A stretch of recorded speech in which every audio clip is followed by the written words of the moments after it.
Santo Evangelio según San Lucas. En aquel tiempo dijo el Señor: ¿A quién se parecen los hombres de esta generación? ¿A quién los compararemos? Se parecen a unos niños sentados en la plaza, que gritan a otros: tocamos la flauta y no bailan, cantamos lamentaciones y no lloran. Vino Juan el Bautista, que ni comía ni bebía, y dijeron que tenía un demonio. Viene el Hijo del Hombre, que come y bebe, y dicen: miren qué comilón y qué borracho, amigo de publicanos y pecadores. Sin embargo, los discípulos de la sabiduría le han dado la razón. Palabra del Señor. Gloria a ti, Señor Jesús. Una vez los discípulos recibieron el don del Espíritu Santo el día de Pentecostés, comprendieron con más profundidad todo lo que Jesús había dicho y había hecho.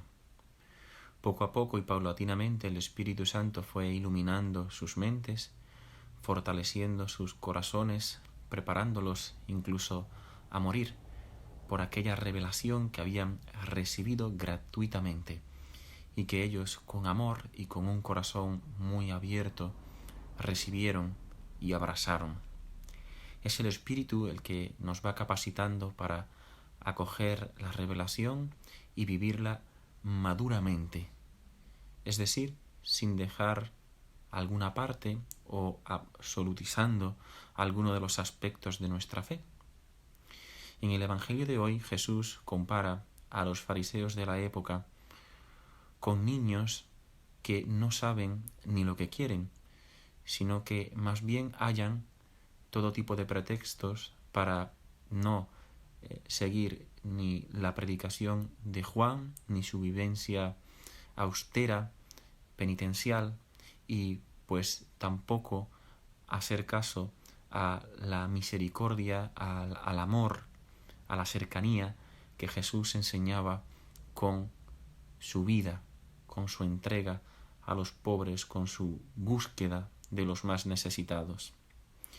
Ellos, como niños, no se ponían de acuerdo, sino que más bien siempre buscaban la manera de desembarazarse de todas aquellas palabras que de alguna forma entraban en sus conciencias y les hacían comprender que había incoherencias y que necesitaban convertirse de corazón. La revelación, como digo, es gratuita, pero exige una libre y amorosa acogida por nuestra parte, y solo el cristiano maduro, el que ha recibido el don del Espíritu Santo, puede acoger esta revelación y vivirla en consecuencia. Los fariseos que escuchaban a Jesús, sin embargo, estaban cerrados a la revelación, no estaban dispuestos a dejarse iluminar por Juan y tampoco por Jesús, se bastaban a sí mismos.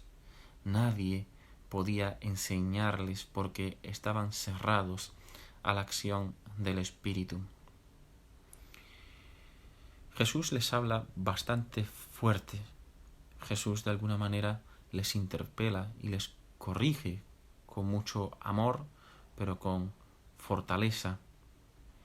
Él quiere que ellos también conozcan la revelación de manera integral, que no se queden solo con una parte, sino que la vivan toda entera, porque tenemos el riesgo, y nosotros también, de querer vivir una religión a la carta, de elegir aquello que nos gusta y sin embargo echar a un lado aquellas otras cosas que no nos parecen tan importantes o que nos resultan más difíciles y que exigen algo de sacrificio y renuncia por nuestra parte.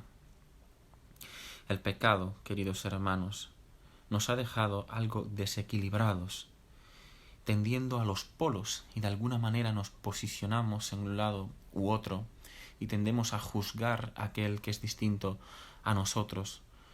El maligno tiende a dividir, sin embargo, el Señor quiere que seamos uno, en la diversidad, en las diferencias, sin embargo, uno en lo esencial, que es el amor de Dios, que se nos ha revelado en Cristo Jesús y que se nos comunica por su Espíritu Santo, que nos hace uno en Jesús.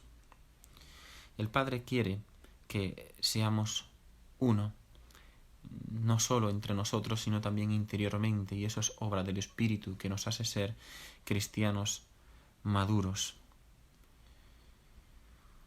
También, pues, hay que considerar que, aunque ciertamente la misericordia es lo más importante, de hecho es el atributo más perfecto o que mejor describe a Dios, Él es la misericordia misma. Sin embargo, esto no debe ser pretexto para la negligencia en cuanto a la vivencia de los mandamientos, de la moral, etc. Digamos que misericordia siempre va acompañada de una vida coherente y que se manifiesta en la práctica. De hecho, el Evangelio termina diciendo que los discípulos de la sabiduría le han dado la razón.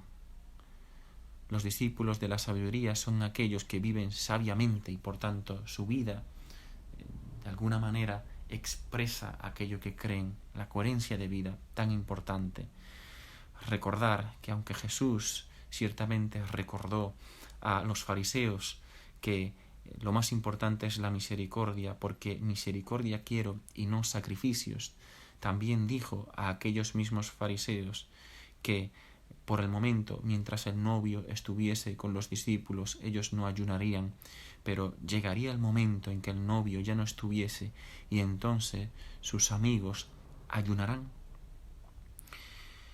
Pues bien, queridos hermanos, hace falta que vivamos la fe de manera integral, sin dejarnos parte o aspectos de ella. Y para eso, como decía ya desde el inicio, debemos suplicar, rogar, arrodillarnos ante nuestro Señor para que nos conceda el don del Espíritu Santo.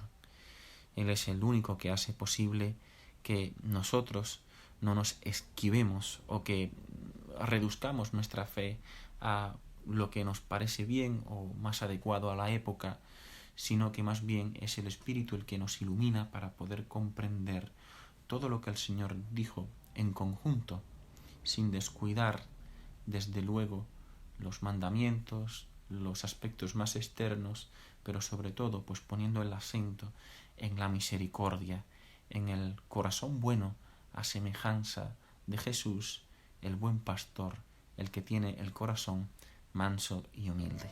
Que así sea.